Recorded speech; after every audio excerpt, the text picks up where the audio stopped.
भरतपुर विधानसभा क्षेत्र से कांग्रेस समर्थित राष्ट्रीय लोकदल के उम्मीदवार डॉक्टर सुभाष गर्ग के समर्थन में सोमवार को ग्रामीण हाट में आयोजित विशाल जनसभा में बोलते हुए मुख्यमंत्री अशोक गहलोत ने कहा कि राजस्थान सरकार ने अनेक लोक कल्याणकारी योजनाएं संचालित करने के अलावा 7 गारंटियां दी हैं। इनके बावजूद भी सरकार बदलती है तो भाजपा इन सभी कल्याणकारी योजनाओं को बंद कर देगी, जिसका सर्वाधिक नुकसान राज्य की जनता को होगा। ऐसी स्थिति में सरकार को पुनः सत्ता में लाना होगा। मुख्यमंत्री गहलोत ने कहा कि आज देश के सामने गंभीर खतरे हैं। यहां तक केंद्र सरकार ने लोकतंत्र को खतरे में डाल दिया है। ED, income tax, judicial, media पर भी दबाव बना रखा है जो स्वतंत्र रूप से कार्य नहीं कर रहा। उन्होंने कहा कि राजस्थान सरकार ने किसानों के लिए ऐसा कानून बनाया है जिससे उनकी जमीन कुर्क नहीं हो, लेकिन केंद्र सरकार ने किसानों को नुकसान पहुंचाने के लिए समर्थन मूल्य पर सरकारों द्वारा दिए जा रहे बोनस पर भी रोक लगा दी है। उन्होंने कहा कि किसानों द्वारा अपने हकों की लड़ाई के लिए किया गया किसान आंदोलन हिंदुस्तान के इतिहास में काले अक्षरों से लिखा हुआ है, क्योंकि सरकार ने इसे कुचलने का भरकस प्रयास किया। आखिर सरकार को इन काले कानूनों को वापस लेना पड़ा। उन्होंने बताया कि राजस्थान सरकार ने 61 नए कृषि कॉलेज खोले हैं और किसानों की समृद्धि के लिए 2000 यूनिट बिजली निःशुल्क उपलब्ध कराने के साथ ही चिरंजीवी स्वास्थ्य योजना के तहत 25 लाख रुपए तक के निःशुल्क इलाज की व्यवस्था की है। मुख्यमंत्री ने कहा कि उन्होंने महंगाई से राहत दिलाने के लिए 10 कल्याणकारी योजनाओं का लाभ प्रदान किया है, वहीं 7 गारंटी प्रदान की है, जिनमें महिलाओं को 10,000 रुपए प्रतिवर्ष की सहायता, 15 लाख रुपए का बीमा, 2 रुपए किलो गोबर की खरीद, अंग्रेजी माध्यम स्कूल में शिक्षा दिलाने, प्रथम वर्ष में प्रवेश लेने वाले छात्र छात्राओं को लैपटॉप देने जैसे प्रावधान शामिल हैं। उन्होंने कहा कि राजस्थान सरकार ने जो कहा उसे करके दिखाया है। सरकार ने 3 लाख लोगों को नौकरी देने के अलावा ओपीएस कानून लागू कर सरकारी कर्मचारियों को पेंशन योजना पुनः शुरू की है। उन्होंने ये भी बताया कि सरकार पुनः सत्ता में आने के बाद खाद्य सुरक्षा के पात्र परिवारों को 400 रुपए में गैस सिलेंडर दिया जाएगा। गहलोत ने ईआरसीपी योजना को केंद्र सरकार द्वारा लागू नहीं करने के संबंध में कहा कि इस योजना को राष्ट्रीय परियोजना घोषित नहीं करने के कारण 13 जिलों के किसानों को नुकसान हुआ है, लेकिन राज्य सरकार ने अपने संसाधनों से ही इस योजना को शुरू करने का बीड़ा है इस उठाया है। इससे पहले भरतपुर विधानसभा क्षेत्र से राष्ट्रीय लोकदल के प्रत्याशी डॉक्टर सुभाष गर्ग ने कहा कि इस बार का चुनाव विकास के आधार पर लड़ा जा रहा है। यदि विकास हार गया तो लोगों का क्षेत्र में कराए जाने वाले विकास कार्यों से विश्वास हट जाएगा। उन्होंने पिछले 5 वर्षों के दौरान क्षेत्र में कराए गए विकास कार्यों की विस्तार से जानकारी देते हुए बताया कि भरतपुर को एनसीआर व टीटीजेड से हटाने के लिए राज्य सरकार ने कई बार पत्र लिखे हैं। उन्होंने केंद्र सरकार पर आरोप लगाया कि केंद्र धन्ना सेठों की पार्टी है, जिसने सेठों के करीब 17 लाख करोड़ के ऋणों माफ कर दिया, लेकिन सरकार को किसानों,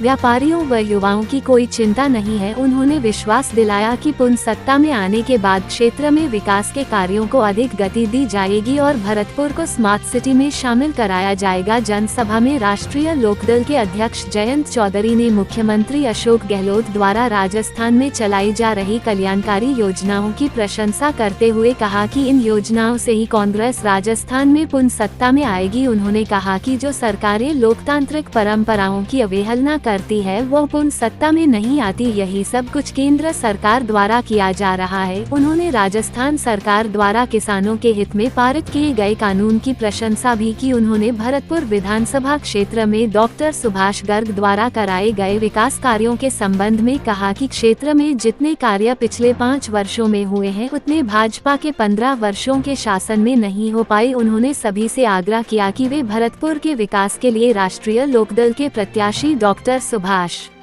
गर्ग को विजयी बनाने के लिए मतदान करें। जनसभा में पर्यटन मंत्री विश्वेंद्र सिंह ने केंद्र सरकार पर झूठे वादों का आरोप लगाते हुए कहा कि न तो केंद्र ने 2 करोड़ युवाओं को नौकरी दी और न ही प्रत्येक व्यक्ति के खाते में 15-15 लाख रुपए डाले, किंतु राजस्थान सरकार ने जो वादे किए उन सभी को पूरा किया। उन्होंने कहा कि राजस्थान के विकास के लिए पुनः कांग्रेस को सत्ता में लाना होगा और भरतपुर व डीग जिलों की 7 सीटों पर कांग्रेस प्रत्याशियों को विजयी बनाना होगा। सभा में पूर्व सांसद पंडित रामकिशन, उत्तर प्रदेश के विधायक अनिल कुमार जाटव, विधायक प्रदीप चौधरी, गुड्डू, आदित्य राजन्नू, राजीव सिंह बघेल समाज के प्रदेश महामंत्री नरेंद्र बघेल, श्याम सिंह गुर्जर, अशोक फौजदार, ब्रिजेश चाहर, पार्षद राकेश पठानिया, NSUI के अध्यक्ष विकेश फौजदार, यूथ कांग्रेस के पुष्पेंद्र गुर्जर, RLD के जिलाध्यक्ष संतोष फौजदार, पार्षद सलीम खान, पूर्व प्रधान निहाल सिंह, राष्ट्रीय लोकदल के महासचिव त्रिलोक त्यागी ने अपने विचार व्यक्त किए। सभा में नदबई के विधायक जोगिंदर अवाना, नगर निगम के मेयर अभिजीत कुमार, कांग्रेस के जिला अध्यक्ष दिनेश सूपा, सेवादल के जिलाध्यक्ष नरेंद्र चौधरी, शहर अध्यक्ष ब्रिजेंद्र शर्मा सहित जनप्रतिनिधि एवं गणमान्य नागरिक उपस्थित थे।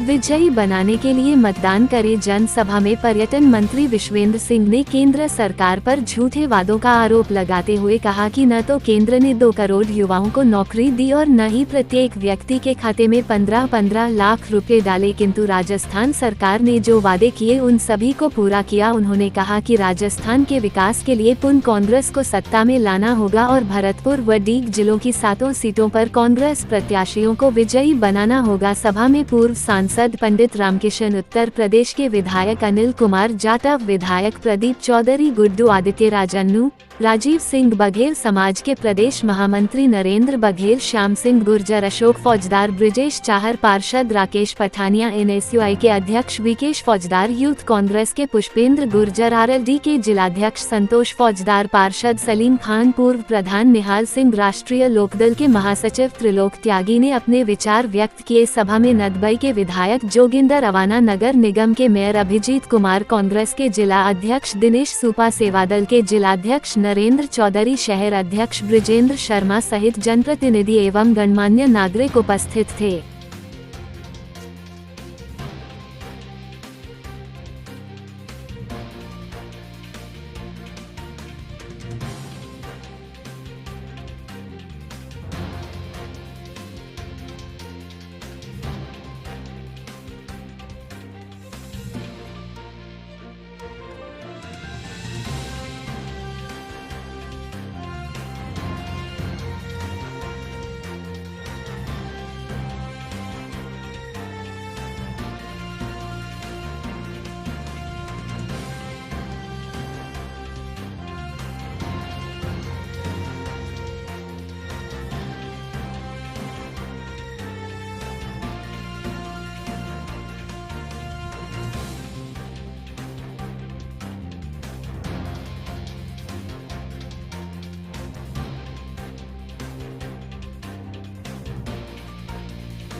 देखिए, आपको घर में रोजगार दे दिया। ग्रामीण 40 साल से समस्या जो बेचारा नहीं थी, हर आदमी पीड़ित था। तीसरी बात मैं कहना चाहूंगा, भरतपुर को लेकर के अभी हमारा रोड मैप है। निवेदन करूंगा, प्रार्थना कर रहा हूँ, अरे फलक के जो जहाजों को, दबा दे जो जहाजों को, उसे तूफान कहते हैं।